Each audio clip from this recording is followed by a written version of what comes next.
Earl. We'll move to question time, and I will call Senator Patterson. Senator Patterson. Thank you, Madam President. My question is to the Minister representing the Minister for Home Affairs, Senator Watt. During the High Court proceedings on the NZYQ case on the 2nd of June this year, Justice Gleeson strongly signalled that the court may rule against indefinite detention, stating, "It seemed to me that I ought not let this directions hearing go past without acknowledging that the purpose of his detention is for removal, and yet it seems that on one view of the facts, capacity for removal is likely diminishing from very little to none. So I draw that to your attention as a factual matter that may ultimately be relevant." And other comments of a similar nature. Why did the government not immediately prepare legislation in anticipation of this likely contingency, instead of waiting until dangerous criminals had already been released into the community? Thank you, Senator Patterson. Minister Watt. Thank you, President, and thank you, Senator Patterson. I am aware of those remarks that were made by Justice Gleeson in the High Court. I'm also aware of some remarks that Senator Patterson made in this chamber the other day when, while Senator Wong was answering a question, Senator Patterson interjected and made the point that the High Court's ruling overturned 20 years of precedent. So it seems that at the time, at least, Senator Patterson made those interjections the other day, he was aware that there had been a High Court decision in place with a clear ruling on this matter of law for 20 years, and that the decision that ultimately was received by the High Court, the full bench of the High Court, overturned that 20 years of precedence. So I think for Senator Patterson to come in now and pretend that he had a crystal ball that this decision was going to end up the way it did is completely disingenuous and goes against the comments that he made earlier in the week. Of course, in addition to that, what we also know is that the opposition leader, Mr Dutton, knew that this was an issue when he was the Minister for Home Affairs for a number of years, and he didn't do anything to address the issue either. Our urgent legislation that we have introduced today— Minister what? Senator Patterson. Thank you, Madam President. On direct relevance, the question was about comments that Justice Gleeson made in June this year. Last time I checked, Peter Dutton wasn't in government in June this year. You were. Thank you, Senator Patterson. The minister is being relevant to your question. Minister Watt, please continue. It's interesting that the opposition is so defensive of Mr Dutton's record as the Home Affairs Minister. Of course, he was also the Home Affairs Minister who presided over a completely broken migration system that was exposed by the Nixon report. Please resume your seat. Senator Birmingham. President, a point of order on direct relevance, of which the minister is clearly not being directly relevant to the specifics of the question Senator Patterson asked. But also, President, an urging for you to engage more frequently when a minister is so directly pivoting to comment on the opposition or on matters that are extraneous to the specifics of the question, and to more proactively please draw the minister back to the question that has been asked. Senator Birmingham, I think I do respond, and I was about to respond to Minister Watt, and I saw you stand, so I took your point of order. Minister Watt, I will refer you back to the question. Thank you, President. It's just been drawn to my attention that, in fact, Senator Patterson is incorrectly misrepresenting the remarks of Justice Gleeson as well. Justice Gleeson's comments in June did not indicate the likely judgment of the High Court. What she said was, quote, "In a sense, what you seem to be saying is that his position is utterly hopeless. That is nothing that could be done to ready him for removal." That is far from indicating that the High Court full bench was going to make the decision that it ended up making. But notwithstanding that, we have now produced urgent legislation within a very short amount of time, and we invite the opposition to work with us to get it done. Thank you, Minister Watt. Senator Patterson, first supplementary. Thank you, Madam President.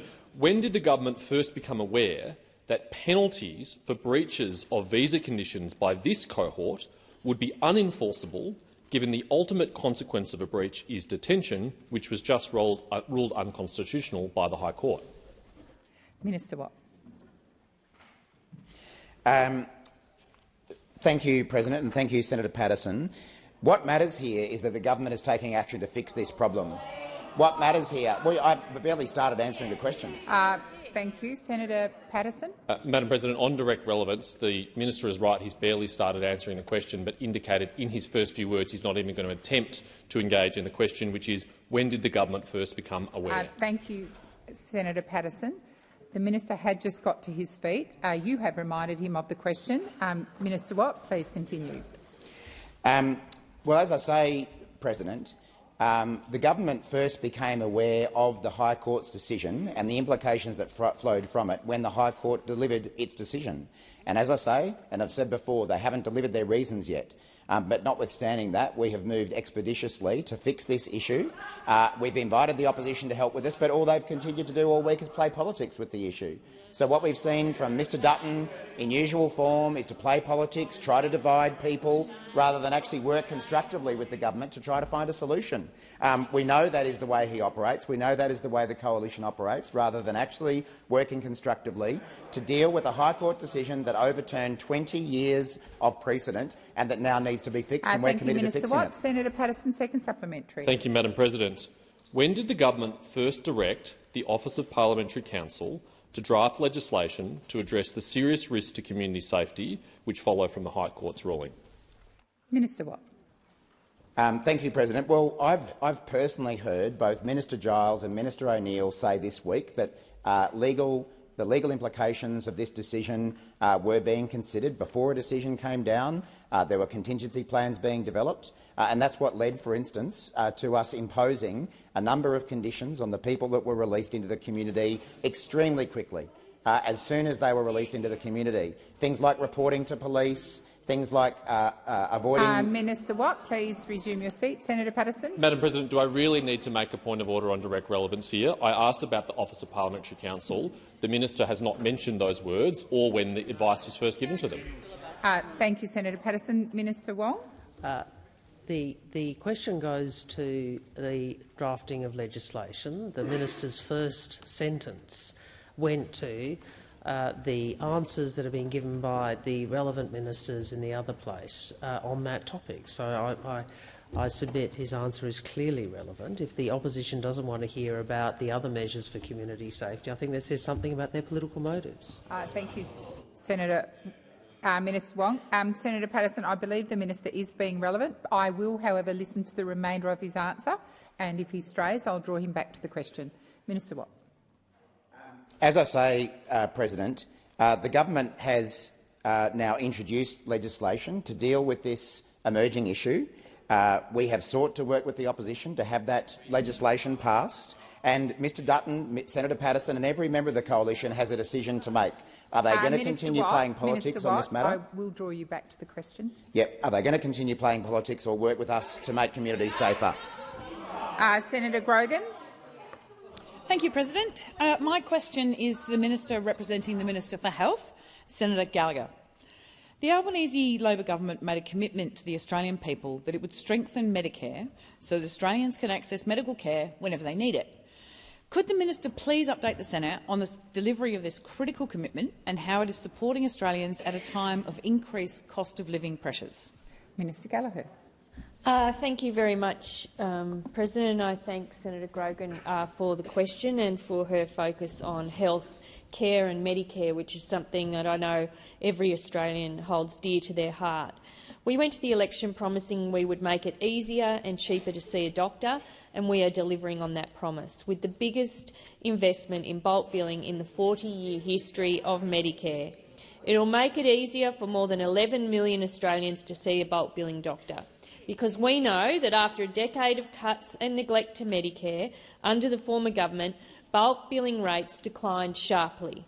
Because of our government's actions, it will be easier to find a bulk billing doctor for 5 million children and their families and 7 million pensioners and other concession card holders. Together, these patients account for around 3 out of the 5 visits to general practice. In our major cities, a doctor will get 34% more for a standard bulk billed consultation of under 20 minutes, taking the Medicare payment for eligible patients to over $60.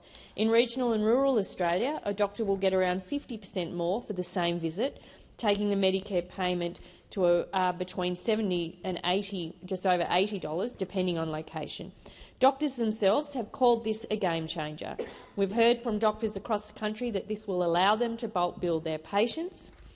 Whether a family in Brisbane, a pensioner in Geraldton, a concession card holder in the Hunter Valley will all get bulk billed care thanks to this multi-billion-dollar investment. All they'll need to do is show their Medicare card. And this is part of our government's commitment to strengthen Medicare. Minister Gallagher, please resume your seat. All that. Thank you, Senator Ruston. Minister Gallagher.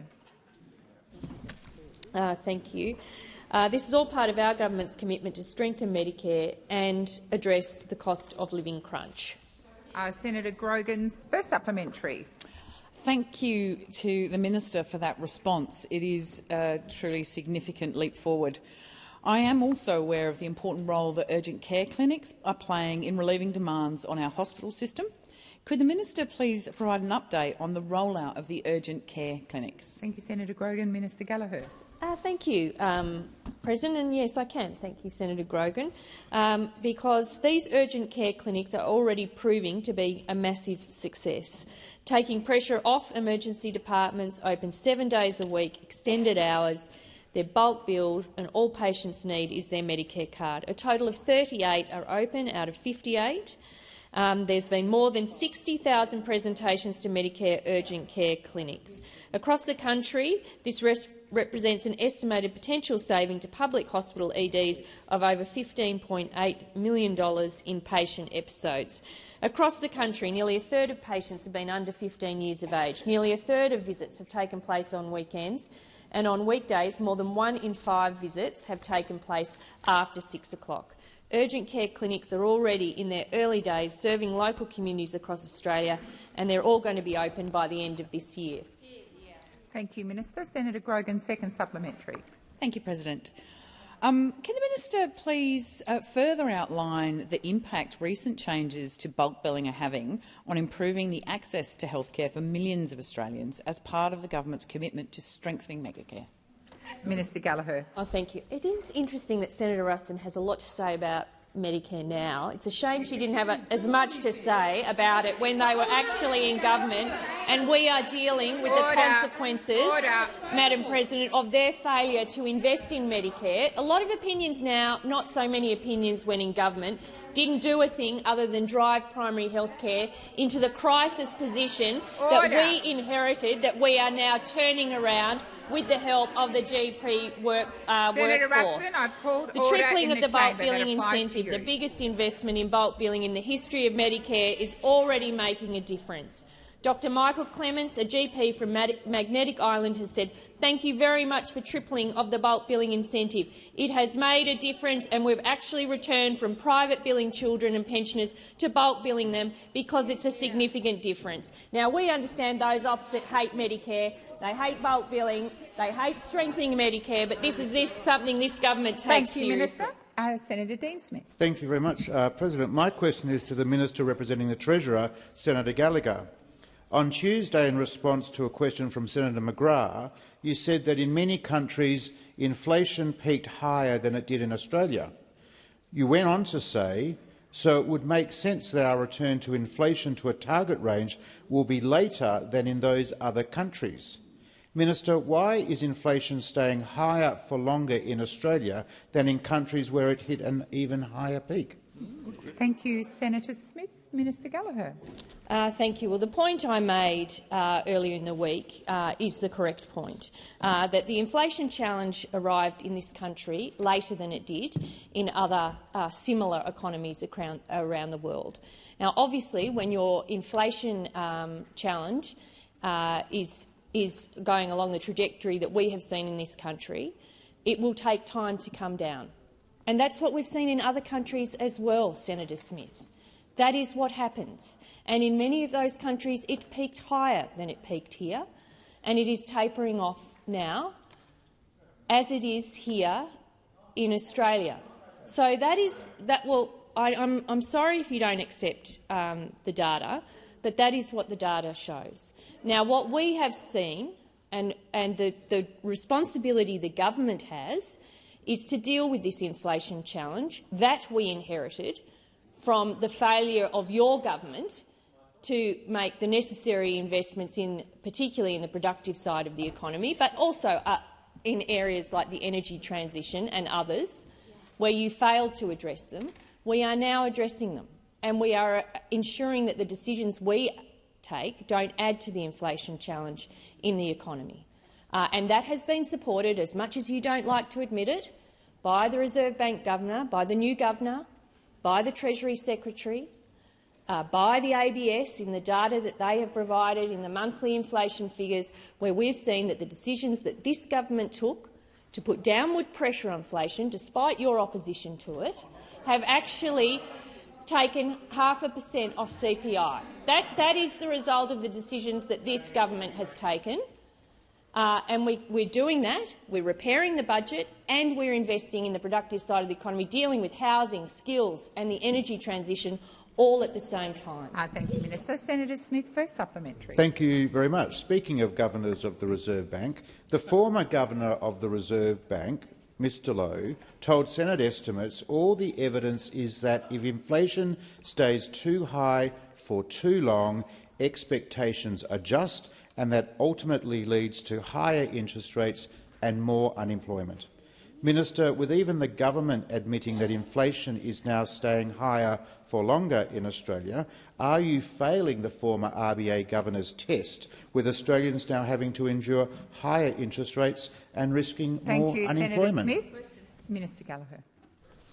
Thank you. The language I used, and it seems to have confused those opposite, has been language that I have used for some time in this place, and indeed for the Treasurer. And I would draw your attention to the RBA's recent statement on monetary policy, where they have updated their forecasts on CPI, and they remain largely in line with the forecasts that we released as part of our budget in May.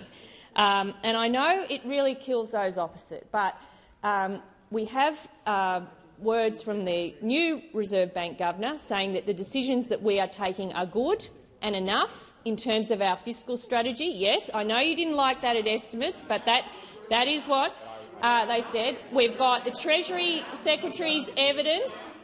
We've got the Treasury Secretary's evidence, and we've got the evidence coming directly out of the ABS. Thank you, Minister Gallagher. Senator Cox.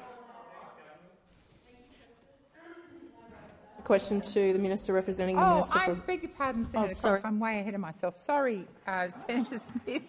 Second supplementary. Great. Thank you very much. The Economist has published data showing that inflation in Australia was more entrenched than the United Kingdom, Germany, Canada, the United States, France, Italy, Spain, South Korea and Japan.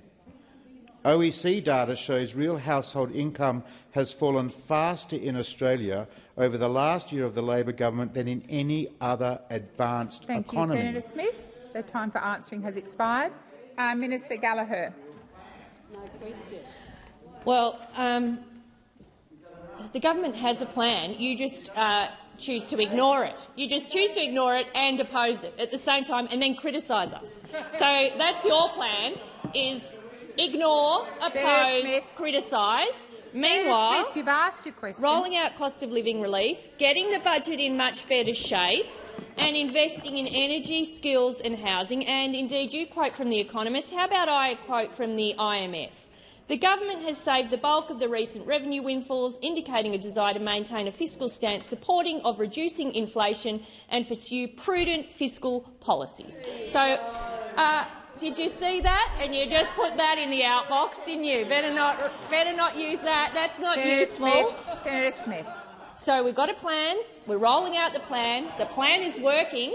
The ABS data shows just how our plan is working, how much in relation to childcare costs, in relation to electricity. The time for answering has expired. Senator Cox will go again. Thanks, President. I rise to ask the question to the Minister representing the Minister for Resources, Minister Farrell. Right across this country, sacred sites... Senator Cox, but Minister Farrell has leave of absence. Who's taking his questions? Senator Watt? Oh, draw the lucky straw today. Senator Watt. Thank you, Minister Wong. Minister Watt. Your question to Minister Watt? Yes. Right across the country, sacred sites are under threat from resources companies, including the Tiwi Islands and Murujuga in my home state of Western Australia. These sites hold knowledge and stories that are tens of thousands of years old. Murujuga holds some of the most ancient rock art in the world, and much of it has been destroyed, and the current pipeline of the Barossa project north of the Tiwi Islands will impact sacred burial sites and songlines. and indeed the first point of contact for humans on this continent.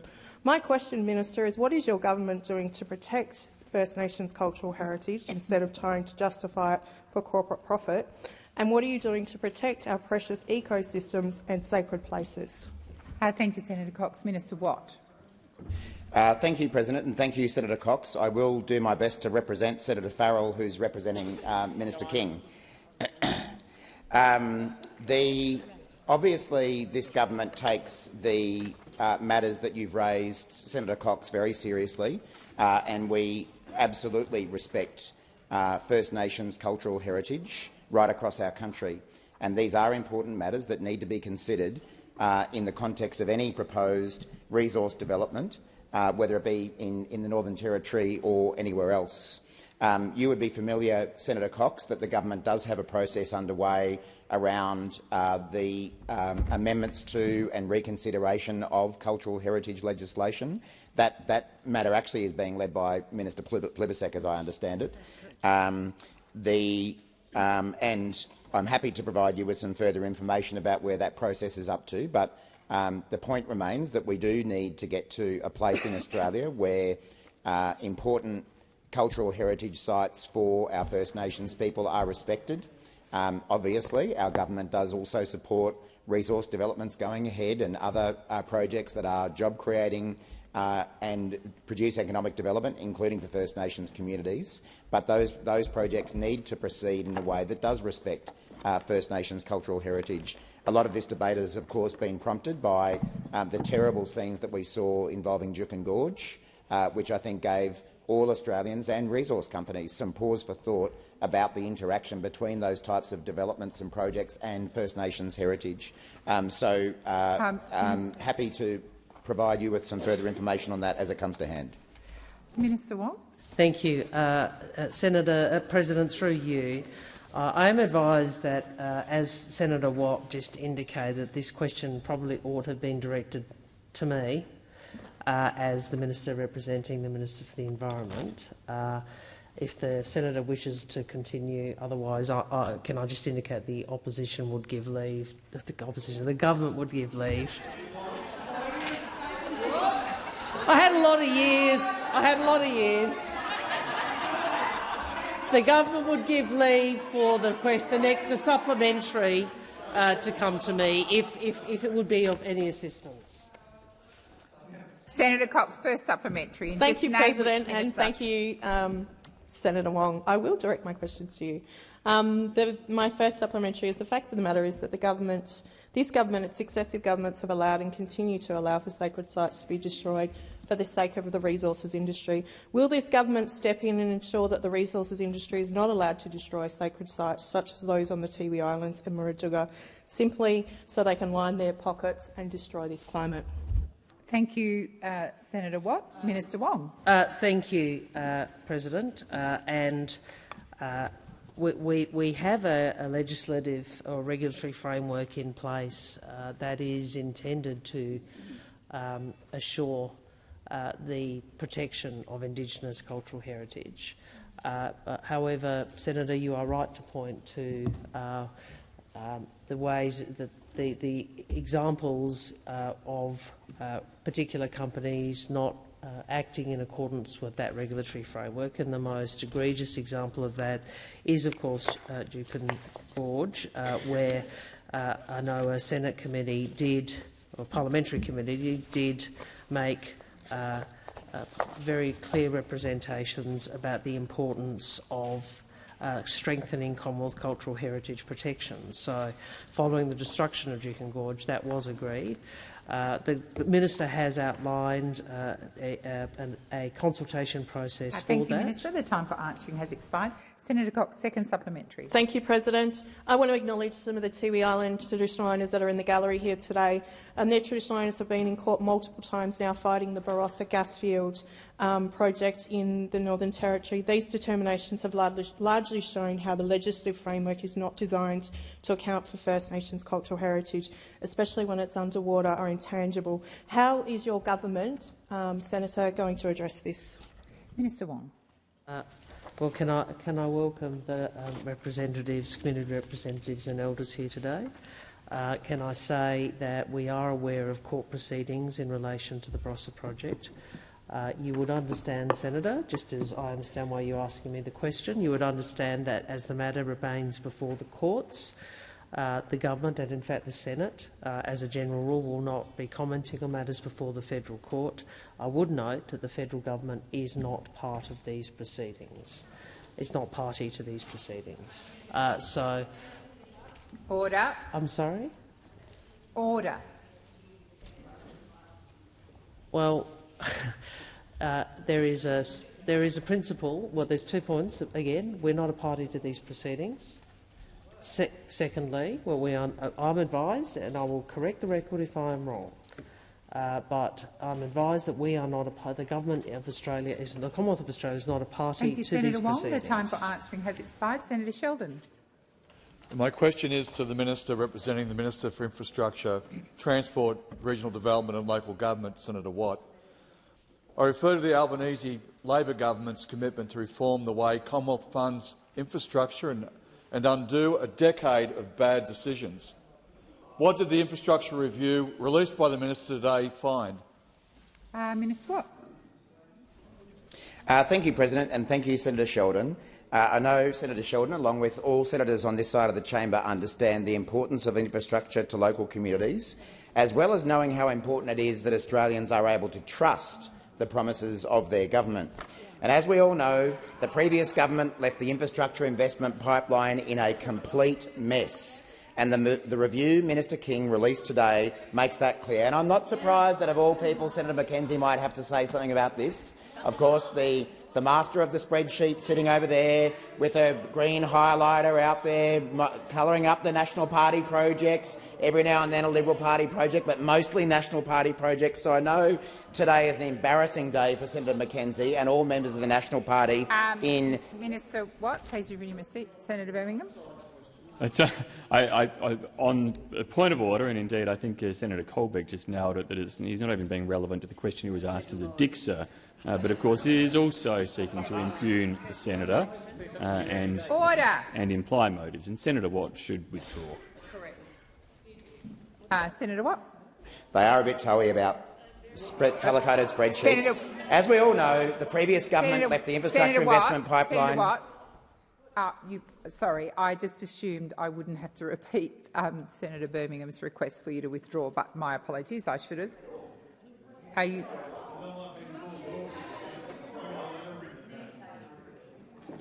Senator Wong.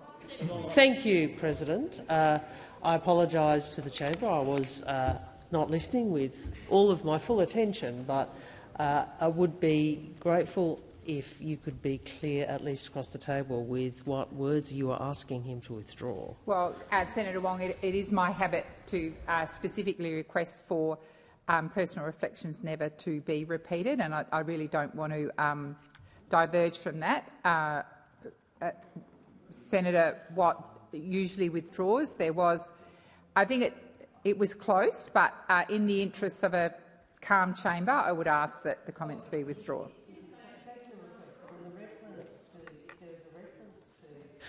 Some of the evidence which was presented to the Senate about what occurred in relation to that program, including the coloured-coded spreadsheets, that's on the public record. No, there was a reference to Senator Mackenzie. In the interests of the calmness of the chamber, I would ask Senator Watt to withdraw. Thank you, Senator Watt. The review that Minister King released today found a pipeline of infrastructure inherited from the coalition that was jam-packed with backed-up projects that were announced without the supports of states or territories, poorly scoped, underfunded at the outset, or designed simply to win votes. The infrastructure program was spiralling out of control under the coalition, having blown out from 150 to almost 800 projects. And it's become clear that the previous government was addicted to announcements, colour-coded spreadsheets, and neglected the hard work of building real infrastructure. And while they might have had Minister Watt, please resume your seat. Senator Rennick. Point of order, Chair. I'm sick and tired of the reference to colour-coded spreadsheets. Thank you, Senator Rennick. That is not. As an accountant, that is not. Senator Rennick. Senator Rennick, resume your seat. Senator Rennick, order across the chamber. Order. Order. Order. Senator Rennick, I am rather surprised because you do normally sit when asked to, and I would remind you that when I require you to sit, you sit. Minister Watt, please continue. Yes, as Senator Wong has pointed out, it was a pretty uncomfortable episode for all Australians to have a government led by colour-coded spreadsheets, and even now they still boast about it. The Coalition's legacy and the path they set for this nation was $33 billion in cost blowouts and an inability to add any new infrastructure projects to the pipeline until the year 2033. This is a breathtaking indictment on the Liberals and Nationals' economic management and their failure to genuinely deliver for our communities. That's the Coalition's legacy. Under them, we would have had no new infrastructure projects until 2033. Senator Sheldon, first supplementary. Good, thanks. Under the Liberals and Nationals, the $120 billion investment pipeline was left in a total mess.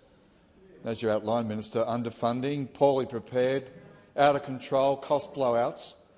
How is the Albanese Labor government demonstrating its commitment to nation-building infrastructure and bring certainty to the infrastructure sector? Thank you, Senator Sheldon. Minister Watt. Thank you, Senator Sheldon. Well, what we'll be doing is implementing the recommendations of this independent review, and that's because, in the words of the reviewers, quote, "There are projects in the infrastructure investment pipeline that do not demonstrate merit, lack any national strategic rationale and do not meet the Australian government's national investment priorities." What a great investment program. What a great government you were. What great economic managers you were. Well, unlike the Coalition, we will be investing in projects that enhance productivity by removing traffic bottlenecks and build resilience in our supply chains. We are committed to a better approach, focusing on delivering nationally significant infrastructure that align with our broader national priorities in housing and critical minerals. We'll be investing in projects, as I say, that remove traffic bottlenecks and build resilience in our supply chains, projects that improve the livability of our cities and regions we call home, and projects that contribute to sustainability and reduce our emissions like public transport. We're also reshaping how we fund projects to ensure a genuine partnership with the states. The time for answering has expired. Senator Sheldon, second supplementary. Under the Liberals and Nationals, the number of infrastructure projects in the pipeline blew out from 150 to 800. But as always, delivery was a secondary consideration. How will the infrastructure review and its outcome allow the government to invest more in the projects that matter? Thank you, Senator Sheldon. Minister Watt. Thank you, Senator Sterle. They are great questions. And this review and the implementation of it will have real benefits for Australians, allowing our government to end the waste and rorts that we saw under the Coalition and invest more in the projects that matter. Over the next 10 years, more than 400 individual ongoing projects are expected to be completed or substantially developed, including the North-South Corridor in Adelaide, where we have proposed an additional $2.7 billion in addition to the funding that was already committed. Logan and Gold Coast Faster Rail, where we've proposed an additional $1.8 billion on top of what we've already committed. Senator McKenzie. The M1 Pacific Motorway extension to Raymond Terrace through the Hunter, where works on the next section will start imminently, and Metronet in Western Australia, where we've proposed an additional $1 billion. Now, those opposite may claim there are cuts, while at the same time saying we should cut in government spending, but you wouldn't want to look for consistency. They're making it up. We're not taking a single cent out of the infrastructure investment of the federal government. Thank you, Minister. Senator Tyrrell. Thank you, President. My question is for the Minister representing the Minister for Health and Aged Care, Senator Gallagher. The government's 60-day dispensing policy began on September 1st. Since then, several small pharmacies in Tasmania have reduced their opening hours and reduced staff hours. Launceston's only late-night pharmacy now shuts at 8 p.m. instead of 10 p.m. One regional pharmacy chose not to put on a new pharmacist or take on a new trainee because they couldn't afford it. Does the government recognise their 60-day dispensing policy, while helping to reduce costs for patients, has hurt some small pharmacies? Thank you, Senator Tyrrell. Minister Gallagher. Thank you, President, and I thank Senator Tyrrell for her question and her engagement, I think, on this issue for a long period of time. I would say that from the data that the government has been looking at, we're still seeing quite a lot of investment continuing to come into the pharmacy sector. In the 5 months since we've announced the policies, there's been 48 applications to the government to open new pharmacies, 50% more than we received in the same period last year. In the first month of the policy, another 5 applications to open new pharmacies were received and 5 applications were approved. There are now— Ruston. Yeah.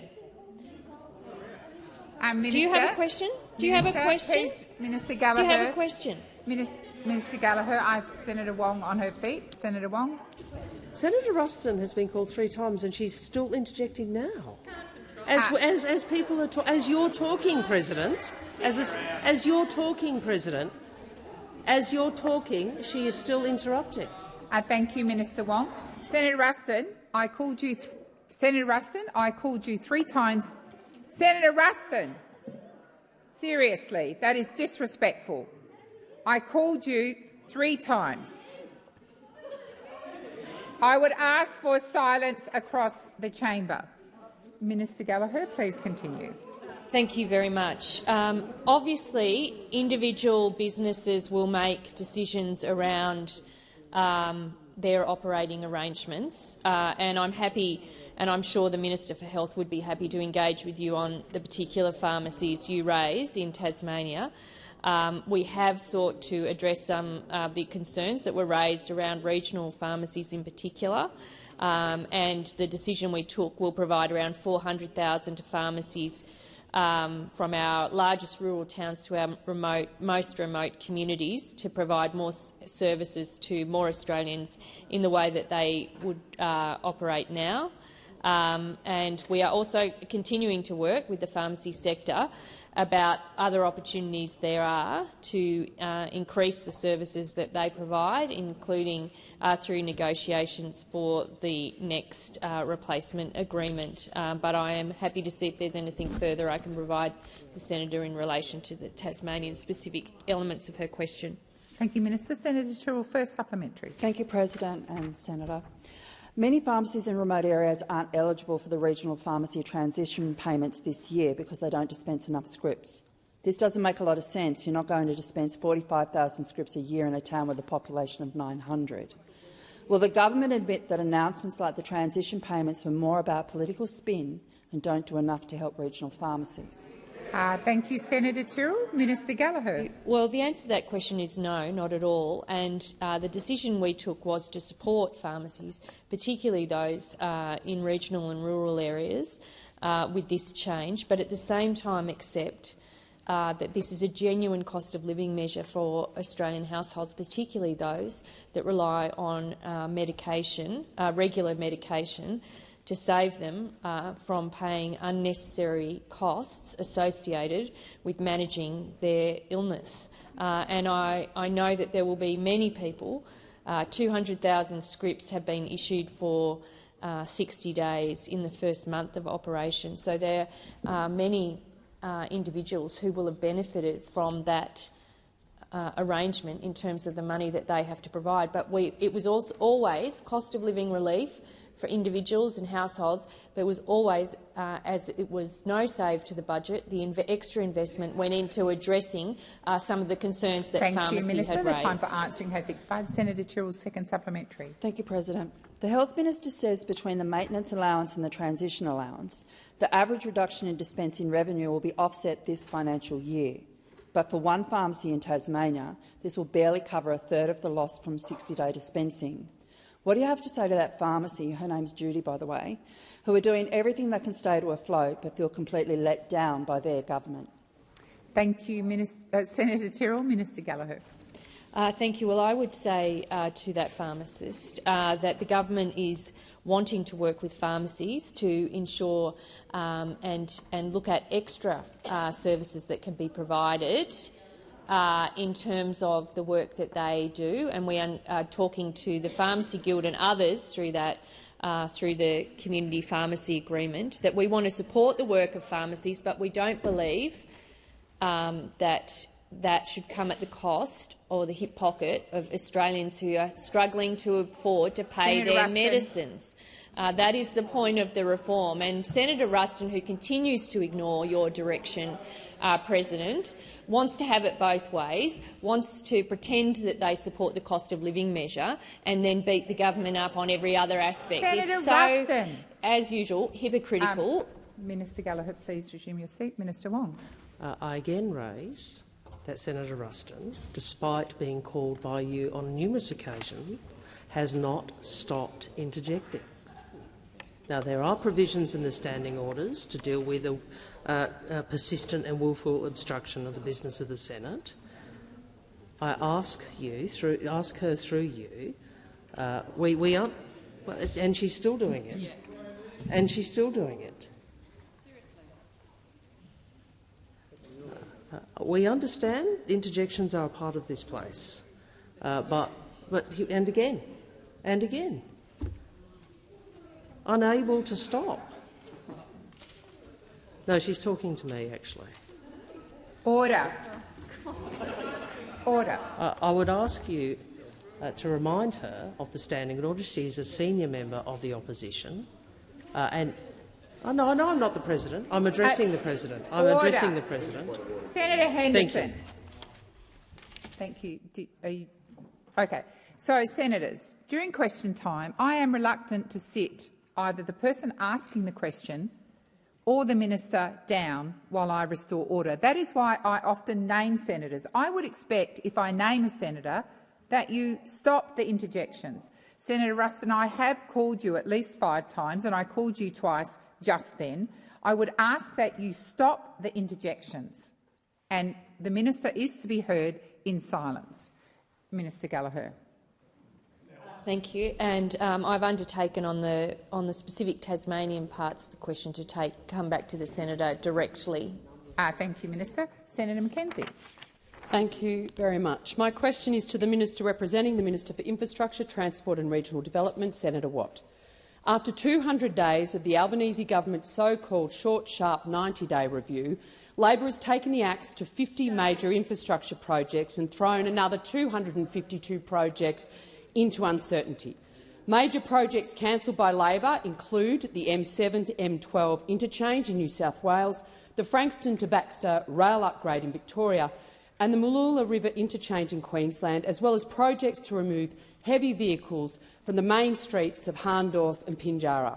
Minister, with the government swinging the axe today on these important projects, what is the exact dollar figure of the cuts to the infrastructure investment pipeline across each year of the forward estimates?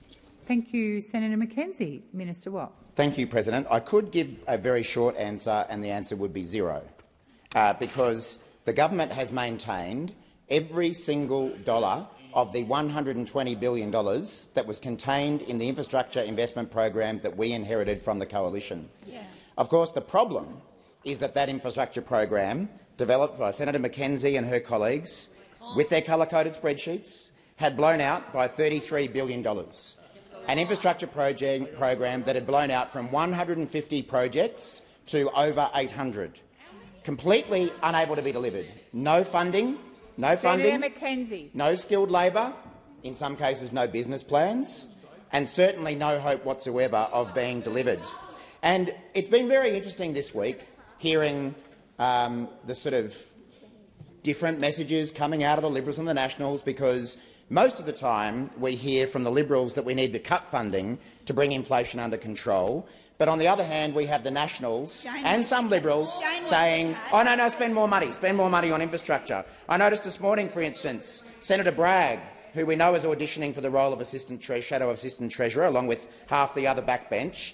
Senator Bragg tweeted that Australian inflation is worse than other economies because Labor isn't running a contractionary budget. Senator Watt, I am going to draw you back to Senator McKenzie's question. So Senator Bragg and his colleagues in the Liberal Party want a contractionary budget. Senator McKenzie and her colleagues want us to spend more money on infrastructure.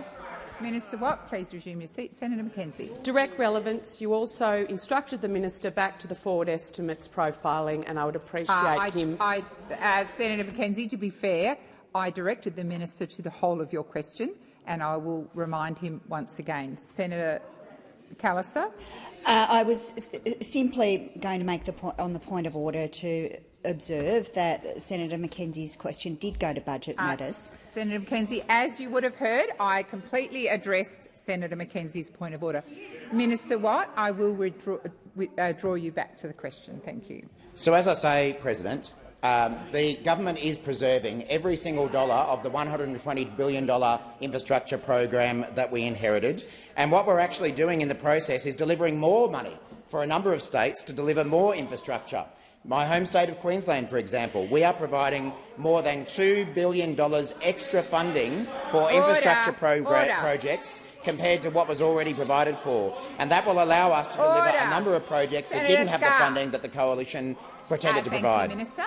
Senator McKenzie, first supplementary.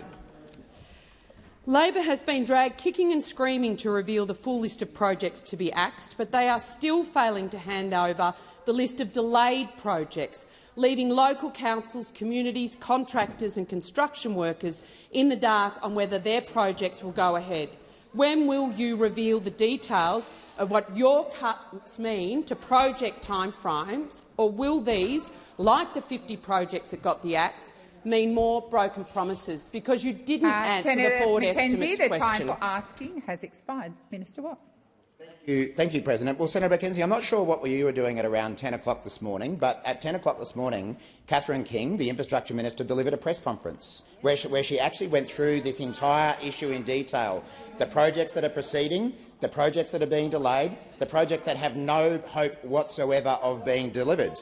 And as I say, just to take Queensland as one example, we are providing more than $2 billion extra funding in infrastructure to deliver a range of projects: Brisbane to the Gold Coast Rail, Rockhampton Ring Road, that I know Senator Canavan has been very exercised about, a range of projects right across Queensland and a range of projects right across Australia that now actually can proceed because the Albanese government has done the hard work of looking at each of those projects, working out what can be delivered, what there is funding for, what there is a business case for, and which ones, in contrast, had no hope ever of being delivered and were only lines on a press release. That's what we used to get from the National Party in an infrastructure program, not real funding and real projects. Watt. The time has expired. Senator McKenzie, second supplementary. The Albanese government's Rudd-era policy of reducing federal funding from 80-20 to 50-50 at an arbitrary minimum value of $500 million will mean an immediate and devastating cut for projects across regional Australia. Minister, with road fatalities rising, freight demand ever increasing, why are you cutting infrastructure funding for regional Australia by 30% and making it next to impossible for future projects in the regions to be funded? Thank you, Senator McKenzie. Minister Watt. Well, again, unfortunately, Senator McKenzie, just because you say it doesn't make it true. What we are delivering, again, to give you one example from Queensland, the Bruce Highway, the backbone of our state, what had been promised under your government was close to $10 billion in funding for the Bruce Highway. How much is being committed by the Albanese government? About $10 billion, exactly the same amount of money. And that is the case right across the country. So even with this change towards 50-50 of funding, which has traditionally applied in relation to federal funding of infrastructure projects, what that means is that, to take one example, the Bruce Highway has exactly the same amount of money provided for it as it did yesterday, as it did last year, as it did the year before.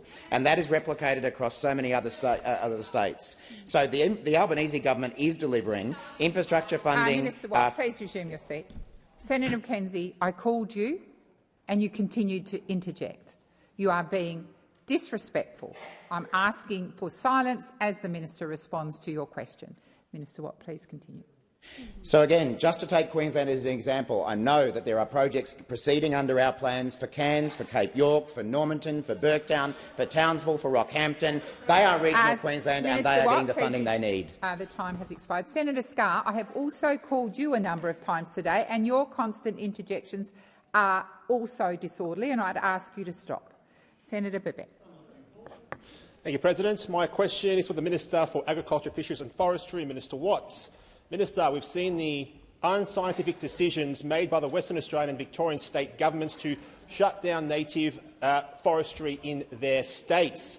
Australia is already a net timber importer, and because we'll be producing less timber locally, which countries are Australia going to source their timber floors, timber decks, timber furniture, wood to build houses, etc. from, especially since we're going to be importing so many more migrants? And do these countries practice sustainable forestry, where at least one tree is planted for every tree harvested, as we do currently in Australia? So where's our wood going to come from? Thank you. Thank you, Senator Babet. Minister Watt. Thank you, President, and thank you, Senator Babet, for the question. I've obviously been asked questions about forestry on a number of occasions by representatives of the Greens, but I'm welcome questions from other senators on this topic as well. And Senator Babet, the question that you asked goes to what I've said when I've been asked about this issue beforehand, which is that the Albanese government supports a sustainable forestry industry. We support the communities that rely on that industry. And the reality is that the calls from some to eliminate native forestry on a very short timetable would leave us open to exactly the problems that you're talking about, Senator Babet.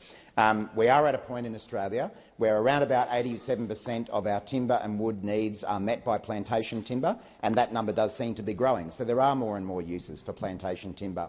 But the reality is that as things currently stand, we do rely on Australian native forestry to produce a number of products, including some of the home furnishings and other high-grade products that you're talking about, Senator Babet.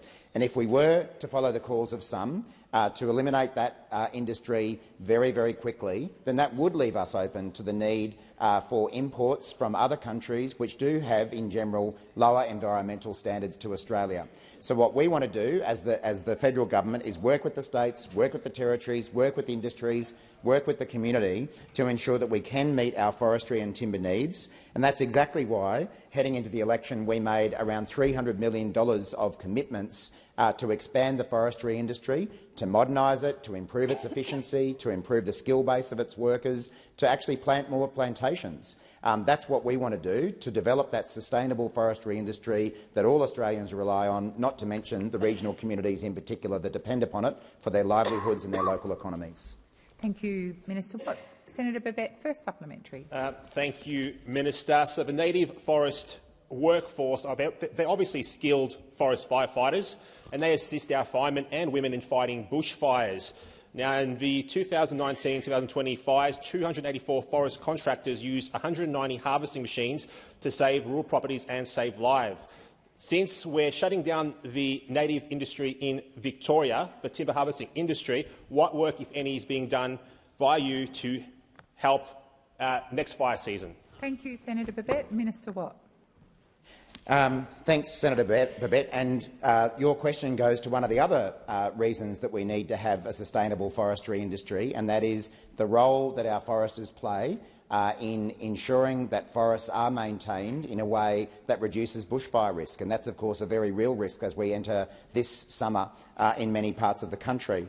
The work that our foresters do to maintain those forests, preserve bushfire trails and all sorts of other things in our forests, that is critical work to making sure that we do prevent that bushfire risk. And again, if we were to proceed down the path that some are calling for, in immediately locking up forests in a way that wouldn't allow for that kind of forest management activity, that does present a risk of increasing the risk of bushfires, something that we need to take seriously. So that's why these matters are not simple matters. They don't work simply as bumper sticker slogans that some are fond of using. We need to actually approach these issues carefully and in a considered manner, and that's what we're doing. Senator Babet, second supplementary. Thank you. So last year, the Prime Minister made an election commitment to protect the Tasmanian native forest industry. He said, "I promise that if I become Prime Minister, government I lead will not shut down the native forest industry in Tasmania." Why won't the government show the workers in Victoria the same support that they have given in Tasmania? Is it because Tasmania is the last Liberal state? Is that what's going on? Thank you, Senator Babet. Minister. Senator Babet, I know you've attempted to transform yourself into Inspector Clouseau by solving the mystery there, but I'm afraid to say that you're incorrect there. You are correct that the Prime Minister did make a commitment to Tasmanian forestry workers and Tasmanian forestry communities heading into the election, that this government would not shut down Tasmania's forestry industry. I can't remember the exact terms of that commitment, and I know that was a commitment that Senator Duniam welcomed, but more so the Tasmanian senators sitting on this side of the chamber. who very much appreciate the importance of the forestry industry to Tasmania. So that's exactly why we are, as I said before, investing in our forestry industry, because we do want to see it continue. It's not going to remain exactly the same. As I say, there is an increase in plantation timber going on, but we're investing $300 million to modernise this industry, to upskill its workers to be able to use the higher forms of technology that are coming online, build those plantation estates and continue to undertake native forestry. Thank you, President. My question is to the Minister representing the Minister for Employment and Workplace Relations, Senator Watt. Last year, those opposite opposed secure jobs, better pay. They just saw the title and they knew they were against it. How is secure jobs and better pay helping ease the cost of living pressure and getting wages moving again? Minister Watt. Thank you, Senator Polley, someone I know who's very interested in ensuring that Australians have secure jobs and better pay, along with every other member over here. What a shame we couldn't find one senator over that side of the chamber. No, you can't put up your hand for that one, Senator Cash. You can't put up your hand for that one. You're not about secure jobs and better pay. You're not about that. And Senator Cash, you'll be very pleased to know that the Albanese government has delivered today's ABS labour force figures, which show the unemployment rate remain at historic lows of 3.7%. How about that? That sounds like secure jobs to me, Senator Gallagher. And employment has actually increased by 55,000, exceeding all market expectations, and female employment increased by 37,500. So well done to the Minister for Women, Senator Gallagher, and all others involved in delivering that. Now, the Albanese government does know that a lot of people are doing it tough right now, and that's why we're doing everything we can to get wages moving. Secure jobs, better pay. We were for both, you were for neither.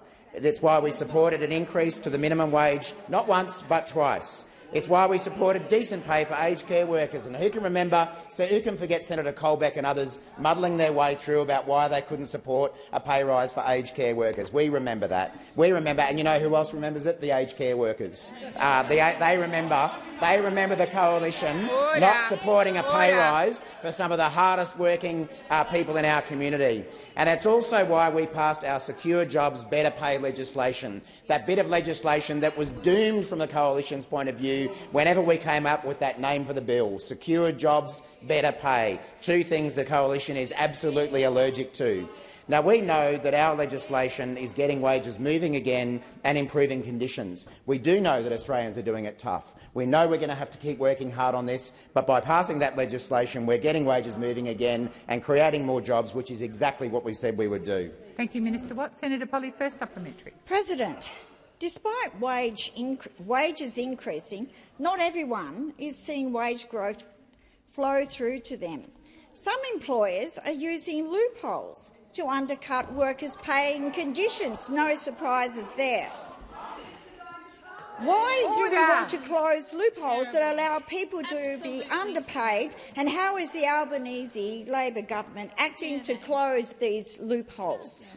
Thank you, Senator Polley. Minister Watt. Thank you, Senator Polley. Now, I don't know about you, Senator Polley, but I find it pretty appalling that while you were talking about loopholes that are leading to workers losing pay, that we had Senator Ruston, Senator Cash and a number of others over there laughing about that. I don't think it's a laughing matter that workers get ripped off through loopholes left in your legislation. I don't think that's very funny. I think that's a serious matter, and I think it's something that should be rectified. So perhaps you'd like to reconsider your position on that. Watt, please resume your seat. Order on my left. Order. Minister Watt, please continue. Thank you, Chair. And, President, I understand why the opposition is embarrassed every time their refusal to close those loopholes is pointed out. I'm sure, President, that you'd agree that nobody is missing out more than those who are having their wages stolen. And currently, if a worker steals from an employer, it's a crime, as it should be. But if an employer deliberately steals from their worker, in most places in Australia, it is not a crime. That is backwards, ridiculous logic that is being endorsed by the coalition in their refusal to help us pass this legislation. There's never a good time for a pay rise if you're a coalition senator. There is for a Labor senator. Senator Polley, second supplementary. President, we know that workers should never have to choose between their safety and their pay. How has the government's actions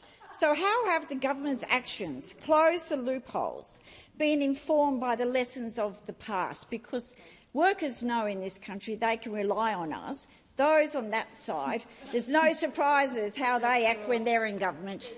Thank you. Senator Polley. Minister Watt. Thank you, Senator Polley. And again, we hear laughter from the other side when you ask about workers choosing between their safety and their pay. Well, Senator Polley, there are 9 quarters in the history of the wage price index where wage prices have increased by less than 2%. Guess who was in government in every single one of those 9 occasions? That's right, it was the Coalition. The Coalition was in power every time, all of those 9 quarters, when we saw wage prices increase by less than 2%.